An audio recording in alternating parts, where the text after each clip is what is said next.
Marriage is compromise. Unless your wife's idea of compromise is taking your kidney money and buying her sister a chocolate fountain. Then it's just theft with a marriage license.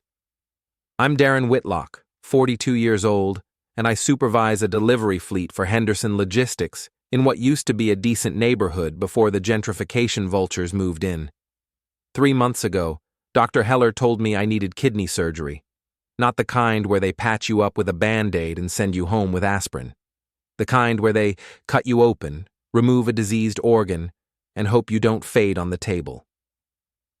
The surgery was scheduled for next Tuesday, was being the operative phrase.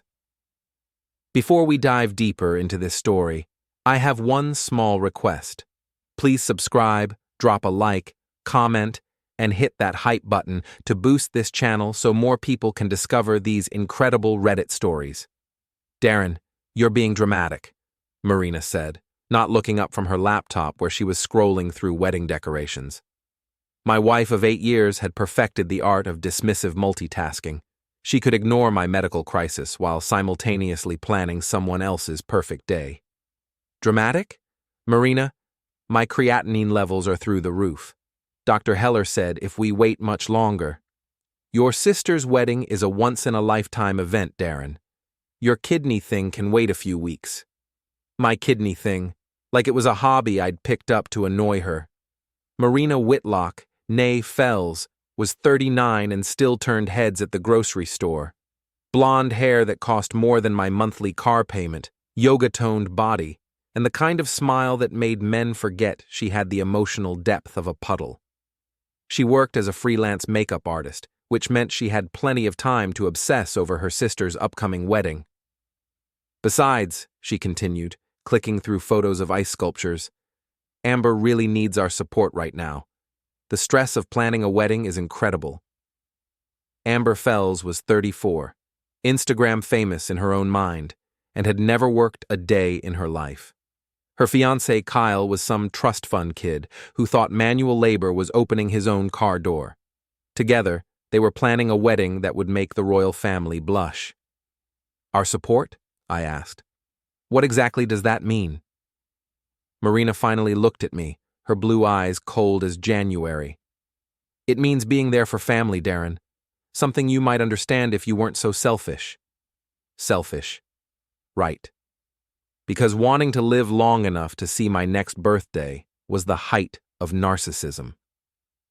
My phone buzzed. A text from Jake Morrison, my best friend and fellow fleet supervisor. Beer tonight? You look like you need it.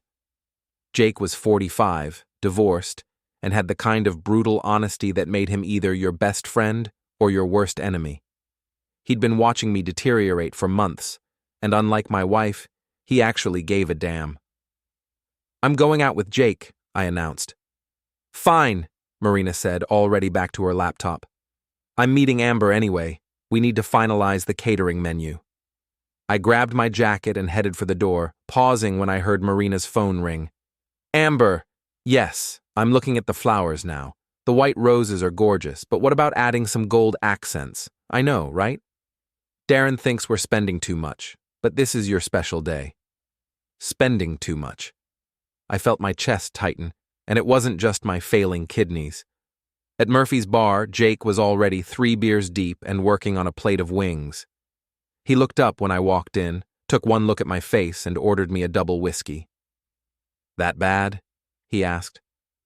She called it my kidney thing, I said, downing the whiskey in one gulp. Like it's a minor inconvenience. Jesus, Darren, when's the surgery? Was supposed to be Tuesday. Now Marina wants me to wait until after Amber's wedding. That's 6 weeks away. Jake stared at me. 6 weeks? Didn't the doc say that waiting could eliminate me? Yeah, he mentioned that. And Marina knows this? I nodded, signaling for another drink. She knows. She just doesn't care. Amber's wedding is more important than her husband's life. Jake was quiet for a long moment, picking at his wings. Finally, he looked up. How much is this wedding costing? I don't know. Marina handles the finances. Darren, please tell me you're not paying for your sister-in-law's wedding.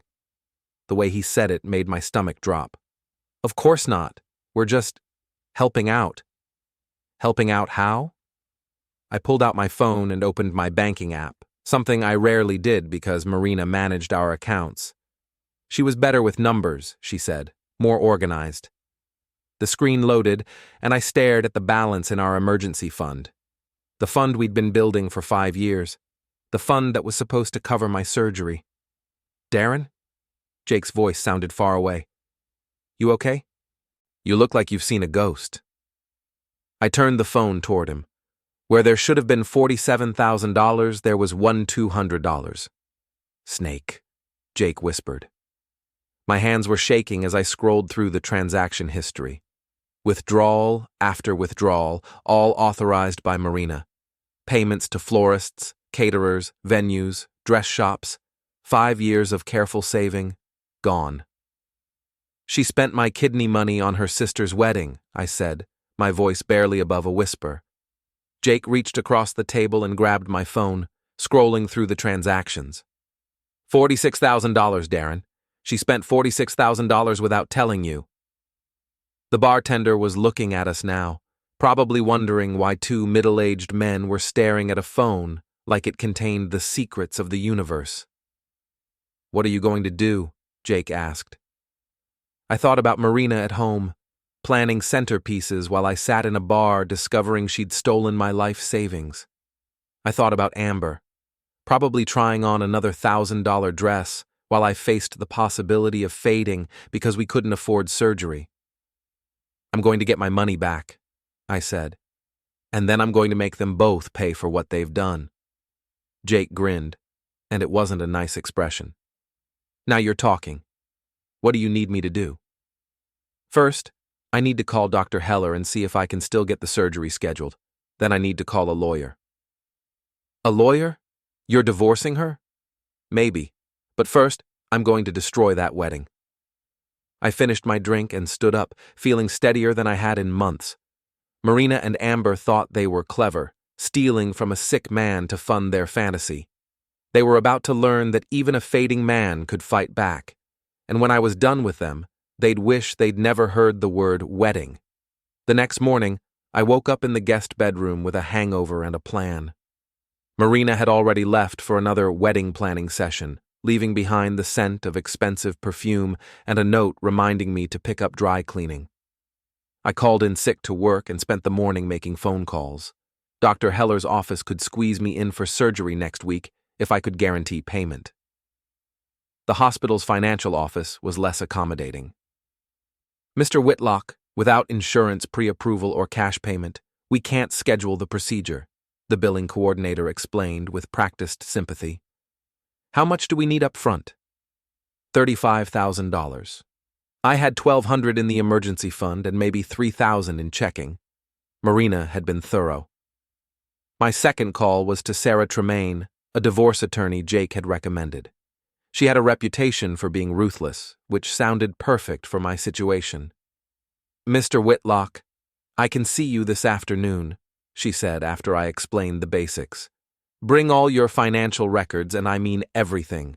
Bank statements, credit reports, tax returns.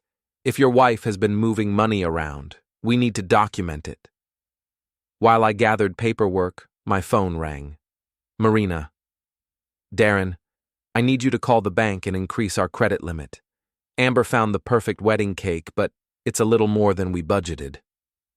How much more? Only $3,000. It's really not that much when you consider... No. Silence. Marina wasn't used to hearing that word from me. Excuse me?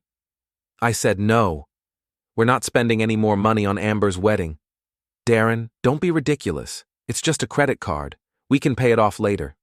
With what money, Marina? Our emergency fund is empty. Another pause, longer this time. When she spoke again, her voice was different. Careful. I don't know what you're talking about. $46,000, Marina, gone. All of it went to wedding expenses. That's not... We discussed this, Darren. We agreed to help with some costs. We never discussed spending my surgery money on ice sculptures and chocolate fountains. Your surgery can wait. This wedding can't. There it was. The truth, finally out in the open. My surgery can't wait, Marina. Dr. Heller was very clear about that. You're being dramatic again. People live with kidney problems all the time. I hung up and immediately called the bank to freeze our accounts. Then I called Sarah Tremaine and moved my appointment up to noon. Sarah Tremaine's office was in a converted Victorian house downtown, all dark wood and leather furniture that screamed expensive legal services. She was younger than I'd expected, maybe 35, with sharp features and eyes that missed nothing. "Show me the bank records," she said without preamble. I spread out the statements across her desk, pointing to each withdrawal. It started 3 months ago, right after Amber got engaged. Small amounts at first, then bigger ones. Sarah studied the papers, making notes on a yellow legal pad. "This is good documentation. Your wife was sloppy, probably because she didn't think you'd check. Can we get the money back?" "Some of it, maybe, but that's not your biggest problem right now." "What do you mean?" "Your wife has been forging your signature on these withdrawals. See here?" She pointed to a withdrawal slip. "This signature doesn't match the one on your driver's license. That's fraud, Mr. Whitlock. Criminal fraud." The room felt like it was spinning. "I don't want her arrested, I just want my money back." "I understand, but you need to know your options. We can file for divorce and demand asset recovery, or we can pursue criminal charges. The criminal route would be faster and more effective." "There has to be another way." Sarah leaned back in her chair, studying me. "What exactly do you want to happen here, Mr. Whitlock?" I thought about Marina's dismissive attitude, about Amber's entitled demands, about 6 weeks of my life I might not have. "I want them to suffer," I said finally. "I want them to lose everything they care about, the way they were willing to let me lose my life." Sarah smiled, and it was sharp as a blade. "Now we're talking. Let me ask you something. How important is this wedding to your sister-in-law?" "It's her whole world. She's been planning it for months, posting about it constantly on social media. It's supposed to be the social event of the season." "Perfect. Here's what we're going to do." For the next hour, Sarah outlined a plan that was beautiful in its simplicity and devastating in its potential impact. We would hit them where it hurt most: their reputation, their social standing, and their precious wedding. "The key," Sarah explained, "is documentation and timing. We need to make sure everything we do is legal and ironclad.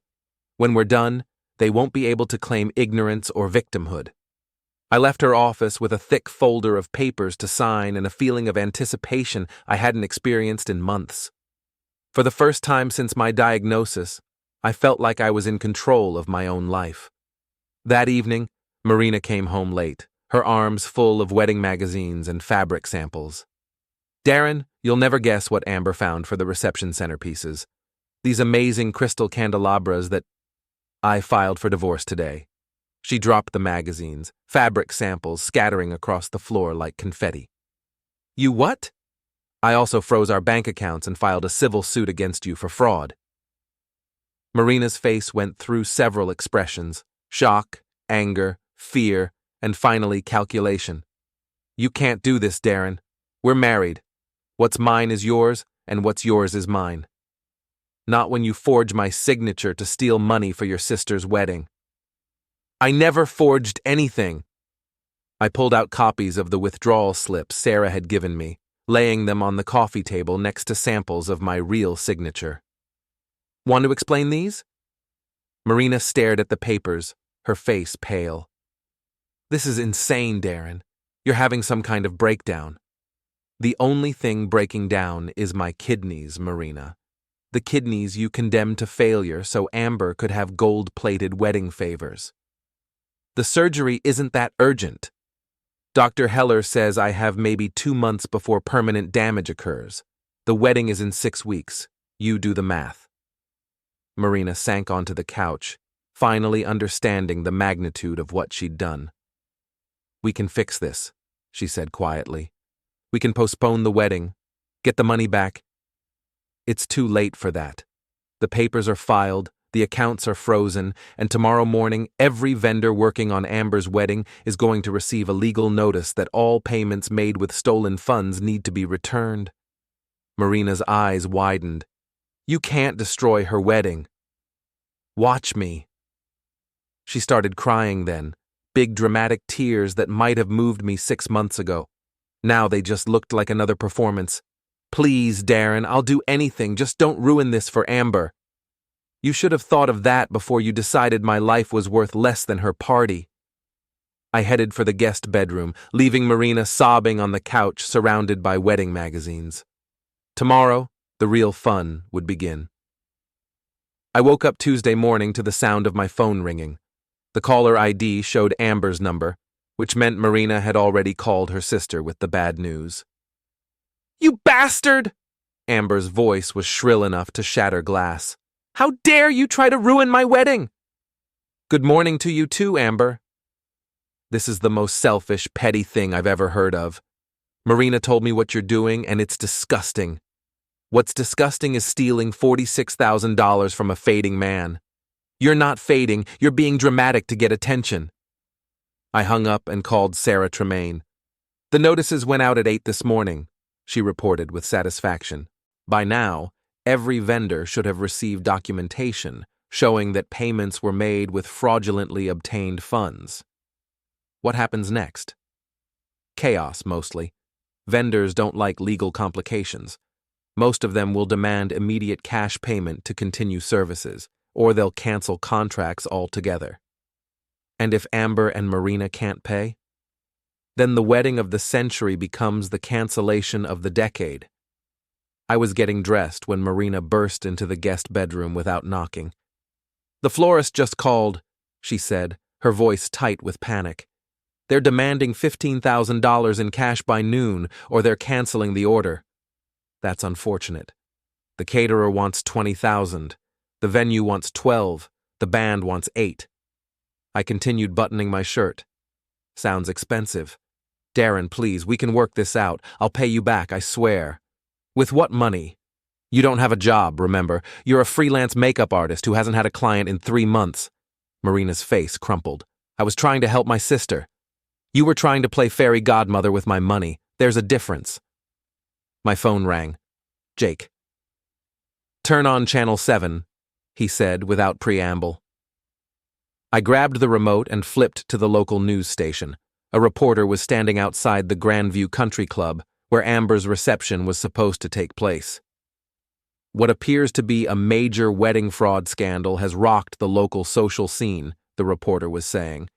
The Grandview Country Club confirms that a wedding scheduled for this weekend has been canceled due to legal complications involving allegedly stolen funds. Marina made a strangled noise and sank onto the bed. The reporter continued. Sources close to the situation say the bride's family used fraudulently obtained money to pay vendors, and now those vendors are demanding immediate cash payment or contract cancellation. How did the news find out? Marina whispered. I smiled. Sarah Tremaine knows people. Amazing how fast word travels when there's a good story involved. My phone started ringing constantly. Marina's friends, Amber's friends, relatives, vendors, and reporters all wanted to know what was happening. I let them all go to voicemail. Around noon, Jake showed up with coffee and donuts. Thought you might need sustenance, he said, settling into the kitchen chair across from me. How's it going? Better than expected.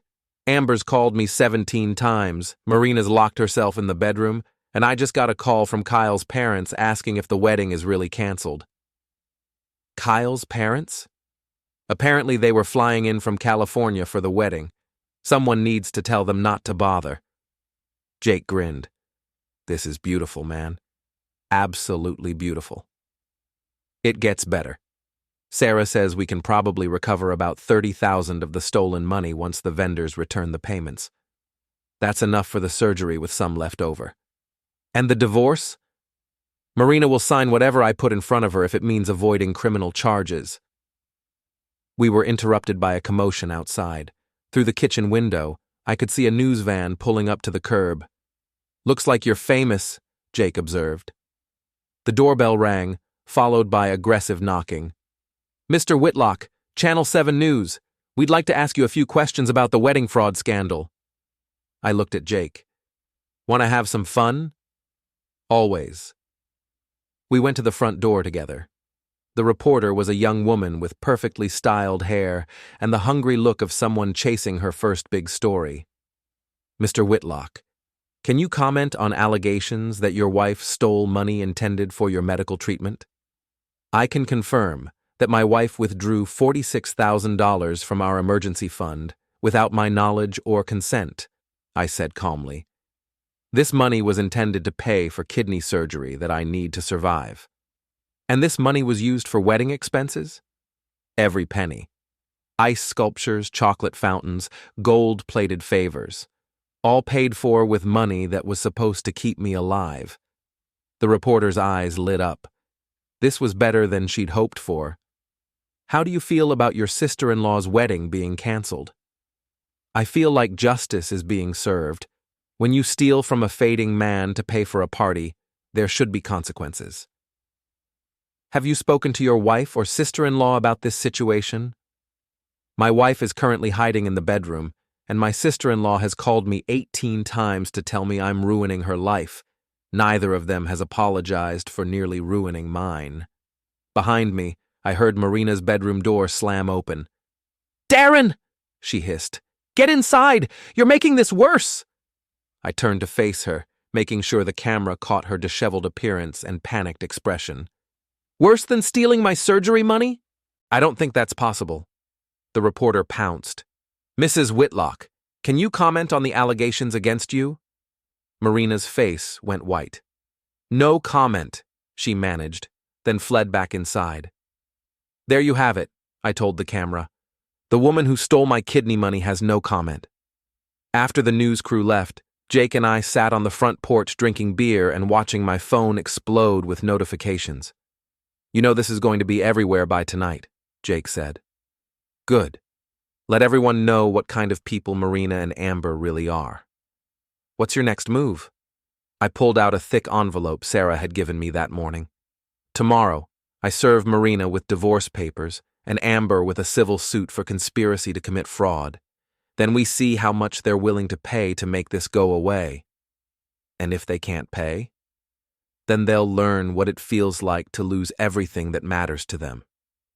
Jake raised his beer bottle in a toast, to justice served cold. "To getting my life back," I replied, clinking bottles with him. As the sun set over our quiet neighborhood, I felt something I hadn't experienced in months: hope. Tomorrow would bring new challenges, but for the first time since my diagnosis, I was fighting back instead of just enduring. Marina and Amber had made the mistake of thinking I was weak because I was sick. They were about to discover that a man with nothing left to lose is the most dangerous enemy of all. Wednesday morning brought a new level of chaos. I woke up to find 3 more news vans parked outside, and my phone had accumulated 47 missed calls overnight. The local news had picked up the story, and it was spreading across social media like wildfire. Wedding fraud was trending on Twitter, and someone had created a Facebook group called Justice for Darren that already had 3,000 members. Marina emerged from the bedroom looking like she hadn't slept. Her usually perfect hair was a mess, and her makeup couldn't hide the dark circles under her eyes. "This has to stop," she said without preamble. "Amber's getting serious threats." "Serious threats seem excessive," I admitted. "Public humiliation was more what I had in mind." "This isn't funny, Darren. Her life is being destroyed. Now she knows how I felt when I discovered my surgery money was gone." Marina poured herself coffee with shaking hands. "What do you want? Money? I'll get you the money somehow." "It's too late for that. The story's out there now. Everyone knows what you and Amber did. We can fix this. We can hold a press conference, explain that it was a misunderstanding." "A misunderstanding? Marina, you forged my signature on $46,000 worth of withdrawals. There's no misunderstanding that." My phone rang. Sarah Tremaine. "Good morning, Darren. Have you seen the news today?" Hard to miss it with 3 news vans outside my house. Channel 7's story went national. I've had calls from CNN, Fox News, and The Today Show. Everyone wants to interview the man whose wife stole his kidney money for a wedding. Marina was listening to my side of the conversation, her face growing paler by the minute. "What do you think I should do?" I asked. "Milk it for everything it's worth. Public sympathy is on your side, and that gives us tremendous leverage in negotiations." Negotiations? Amber's lawyer called this morning. They want to settle out of court. I looked at Marina, who was hanging on every word. "How much are they offering?" "Full restitution plus $50,000 in damages. They're desperate to make this go away." Marina's coffee cup slipped from her fingers and shattered on the kitchen floor. Coffee and ceramic scattered across the tiles like the remains of her old life. "I need to think about it," I told Sarah. "Don't think too long. The longer this stays in the news, the more desperate they'll become. We can probably get them up to $75,000 by Friday." After I hung up, Marina stared at me with something approaching awe. "They're offering you money to drop the charges? Apparently your sister values her reputation more than she valued my life. What are you going to do?" I started cleaning up the broken coffee cup, taking my time with each shard. "I'm going to think about it." "Darren, please, take the money. End this." "Why should I? You and Amber certainly didn't consider ending your spending spree when my health was on the line." Marina knelt down and started helping with the cleanup, her hands shaking as she picked up pieces of ceramic. "I know we made mistakes," she said quietly, "but this punishment doesn't fit the crime." "Doesn't it? You were willing to let me fade for a party, Marina. A party for someone who's never worked a day in her life, never contributed anything meaningful to the world. You chose her over me. That's not how it was. Then explain it to me. Explain how stealing a fading man's surgery money was somehow justified." Marina sat back on her heels, surrounded by coffee-stained ceramic fragments. "Amber was desperate," she said finally. "Kyle's parents were pressuring them to have a big wedding, and Kyle doesn't have as much money as everyone thinks. She begged me to help." "So you decided to help with my money?" "I thought we could replace it before you needed surgery. I thought I'd book more makeup clients, maybe sell some jewelry. You thought you could gamble with my life and somehow make it work out." Marina started crying then, not the dramatic tears from before, but quiet, defeated sobs. "I never meant for it to go this far," she whispered. "I just wanted to help my sister. And I just want to live long enough to see my next birthday. Funny how priorities work." The doorbell rang, followed by knocking. Through the window, I could see it wasn't reporters this time. It was Amber, and she looked furious. I opened the door to find my sister-in-law standing on the porch in designer clothes that probably cost more than most people's monthly salary. Her perfectly styled hair and professional makeup couldn't hide the rage in her eyes. "You snake," she snarled, pushing past me into the house. "Do you have any idea what you've done to me? I've given you a taste of consequences. How does it feel?" "Kyle broke up with me. His parents are threatening to sue me for the money they spent on flights and hotels. I've lost 12,000 Instagram followers. My heart bleeds for you." Amber turned to Marina, who was still sitting on the kitchen floor surrounded by broken ceramic. "Fix this," she demanded. "You're my sister. You can't let him destroy my life." Marina looked up at her sister with something that might have been clarity. "He's not destroying your life, Amber. We destroyed his." "What are you talking about? He's not even that sick." "He needs surgery to live," Marina said quietly. "And we spent his surgery money on your wedding. So? He can get another surgery later." The casual cruelty of that statement hung in the air like toxic gas. Even Marina looked shocked. "Later might be too late," I said. "But I guess that's acceptable collateral damage for your perfect day." Amber whirled on me. "You're just jealous because you're a nobody, a delivery truck supervisor married to my sister. You've never had anything nice in your life, so you can't stand the thought of me having a beautiful wedding. You're right, I said calmly. I am a nobody. I drive trucks for a living, live in a modest house, and shop at discount stores. But you know what I'm not? I'm not a thief. I'm not someone who steals from fading people to fund my fantasies. I never stole anything. You convinced my wife to steal for you. That makes you an accessory. Amber's face was red with rage. I'm going to sue you for defamation, for harassment, for... For what? Telling the truth? Good luck with that. She stormed toward the door, then turned back for one final shot. This isn't over, Darren. I'll make you pay for ruining my life. Get in line, I replied. Right behind all the vendors you can't pay and the friends who won't return your calls. After she left, Marina and I sat in the kitchen in silence. Outside, I could hear reporters trying to interview neighbors, car doors slamming, and the general chaos that had become my new normal. What happens now? Marina asked. Now you decide whether you want to be part of the solution or part of the problem. What does that mean? It means you can help me get through this surgery and maybe salvage something from our marriage, or you can keep supporting your sister and lose everything. Marina looked around the kitchen, taking in the broken ceramic, the chaos outside, and the wreckage of her old life. I choose you, she said quietly. We'll see, I replied. Actions speak louder than words, and your actions have been pretty clear up to now. But as I watched her carefully pick up the last pieces of the broken coffee cup, I wondered if people really could change, or if some betrayals were too deep to ever fully heal. Either way, tomorrow would bring new challenges, and I intended to face them all. Thursday morning brought unexpected visitors.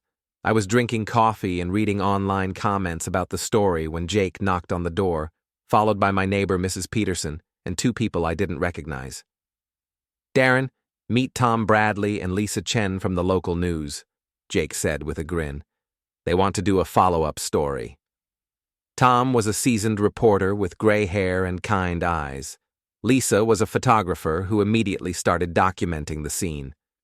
Mr. Whitlock, we'd like to hear your side of the story in more detail, Tom said. The public response has been overwhelming. What kind of response? Lisa showed me her tablet, scrolling through social media posts. Hundreds of people were sharing the story, offering support, and donating to a GoFundMe account someone had set up for my surgery. You've raised $38,000 in donations, Tom said. People are calling you a hero for standing up to wedding fraud. I stared at the screen in disbelief. Complete strangers were contributing money to help save my life. If you'd rather side with the unfaithful wife than your friend of 20 years, then forget all of you. This is incredible, I managed. There's more, Jake said, pulling out his phone. Amber's Instagram account has been flooded with negative comments. She's lost 20,000 followers since yesterday. And Marina? I asked. Her makeup business is finished. 3 clients canceled this morning, and her business Facebook page is getting destroyed in the reviews. Tom leaned forward with his recorder. How does it feel to see your wife and sister-in-law facing consequences for their actions? I thought about that for a moment. It feels like justice. For months, I've been the sick guy, the burden, the one whose problems didn't matter as much as a wedding. Now everyone can see what really happened. What's your message to other people who might be facing similar situations? Fight back. Don't let people walk all over you just because you're vulnerable. And don't let anyone convince you that their party is more important than your life. After the interview, Jake and I sat on the porch watching the media circus. You know, this is just the beginning, he said. What do you mean? Amber's not going to take this lying down. She's probably planning some kind of counterattack. As if summoned by his words, a black BMW pulled up to the curb. Kyle got out, followed by an older man in an expensive suit. That's Kyle's father, I told Jake. Richard Morrison, big shot lawyer. The two men approached the porch with the confidence of people used to getting their way.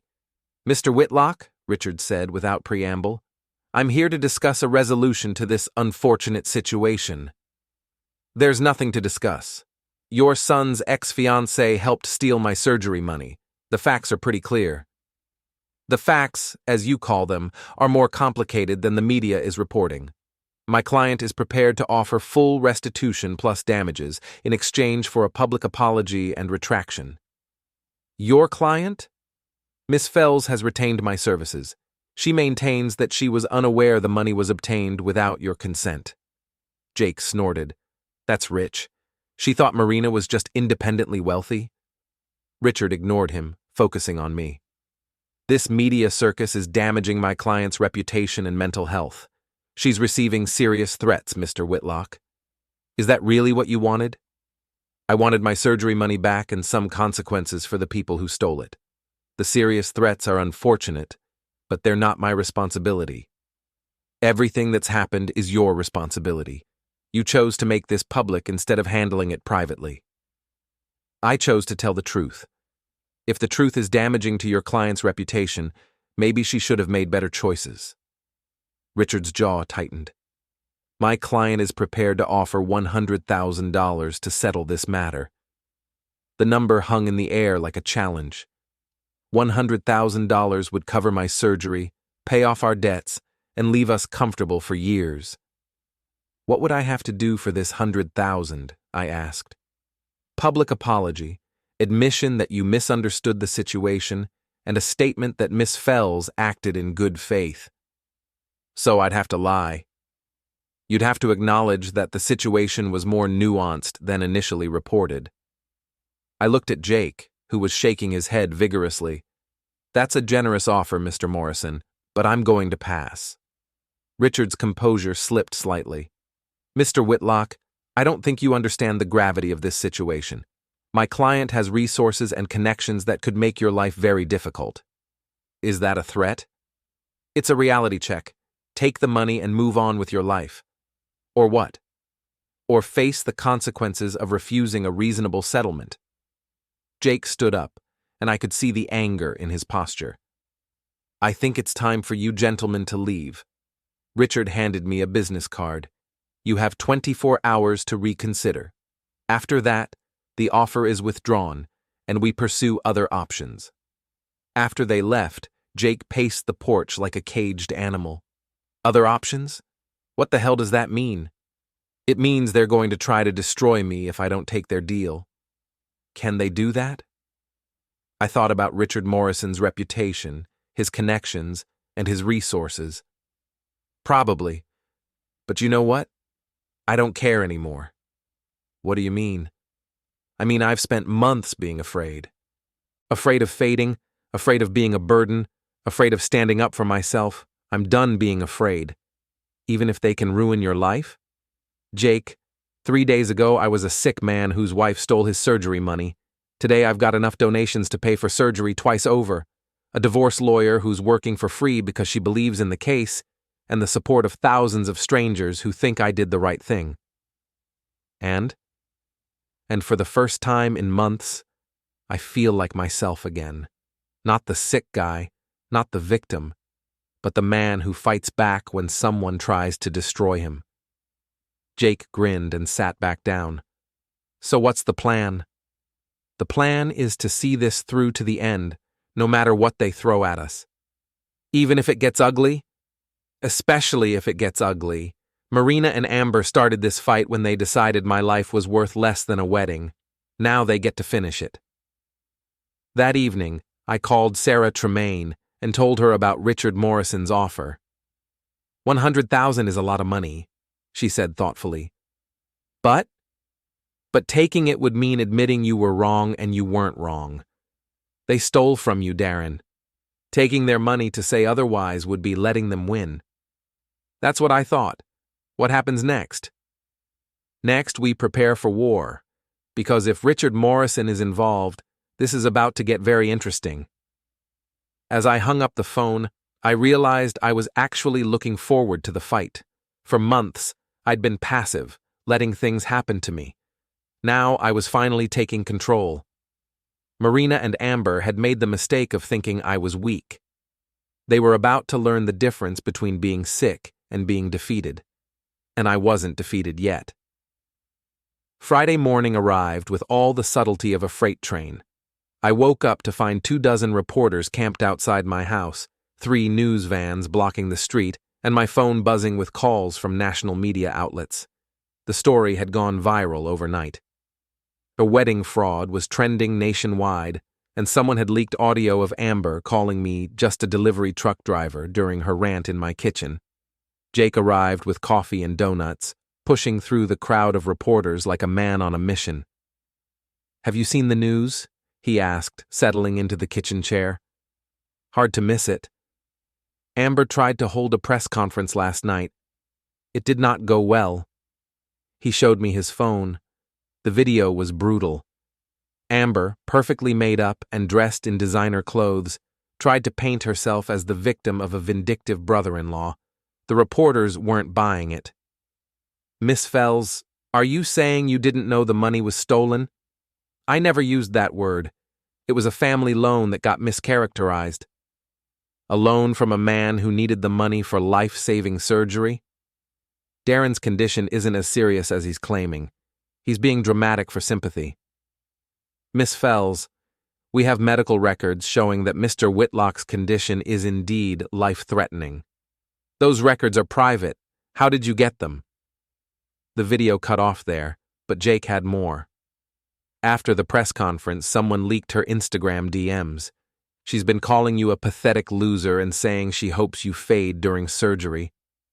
I stared at the phone screen, watching my sister-in-law's carefully constructed image crumble in real time. Where's Marina in all this? Hiding, mostly. She released a statement through a lawyer saying she regrets her actions and supports your recovery. Too little, too late. My phone rang. Sarah Tremaine, and she sounded excited. "Darren, we just received an interesting call. The district attorney wants to meet with us this afternoon." "The DA? Why?" "Apparently someone forwarded them evidence of additional fraud. It seems Amber has been using stolen credit card information to pay for wedding expenses." I felt my stomach drop. "Whose credit cards?" "Kyle's parents, her own parents, and 3 of her friends. She's been systematically stealing from everyone around her to fund this wedding." Jesus. It gets better. The FBI is now involved because she used the stolen cards across state lines. This is no longer just a civil matter, Darren. This is federal fraud. After hanging up, I sat in stunned silence. What had started as my personal revenge against 2 selfish women had uncovered a much larger criminal conspiracy. "What's wrong?" Jake asked. I explained about the credit card fraud and FBI involvement. "Holy shit," he breathed. "Amber's going to prison." "Looks that way. How do you feel about that?" I thought about it for a moment. I feel like justice is finally being served. Around noon, Marina emerged from the bedroom dressed in clothes I hadn't seen her wear in months. Jeans, a simple blouse, no designer labels in sight. "I need to talk to you," she said quietly. "I'm listening." "I called a lawyer this morning. Not the expensive one Amber hired, just a regular divorce attorney. And I want to sign whatever papers you put in front of me. No contest, no demands, no drama. I just want this to be over." I studied her face, looking for signs of deception or manipulation. All I saw was exhaustion. "Why the change of heart?" "Because I finally understand what I did to you, to us." She sat down across from me, her hands folded in her lap. "I watched that video of Amber last night, and I realized that's who I've become. Someone who cares more about appearances than people. And now?